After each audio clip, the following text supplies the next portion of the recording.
এটা তো সবাই জানে যে বাবা লোকেদের কাছ থেকে দক্ষিণা নিতেন এবং সেই টাকা থেকে লোকেদের দান করার পর যা বাঁচত সেটা দিয়ে কয়লা বা কাঠ কিনে সব রকম ধুনি জ্বালিয়ে রাখতেন।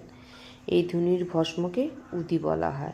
সিদ্ধি থেকে রওনা হওয়ার সময় ভক্তদের এই ভস্ম মুক্ত হস্তে বিতরণ করা হতো। এই উদির মাধ্যমে বাবা আমাদের কী শিক্ষা দিতেন?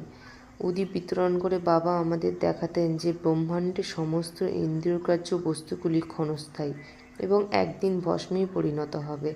আমাদের দেহ ইন্ধনের মতন পঞ্চভূতাদি দ্বারা নির্মিত। সংসারের ভোগাদির পর ধ্বংস হয়ে ভস্মরূপে পরিণত হয়ে যাবে। সবশেষে একটা দেহ ভস্ম হয়ে যাবে। এই কথাটা স্মরণ করবার জন্য বাবা উদি বিতরণ করতেন। এই উদির দ্বারা তিনি আরও একটা শিক্ষা দিতেন, ব্রহ্ম সত্য, জগৎ মিথ্যা। ওম সাইরাম।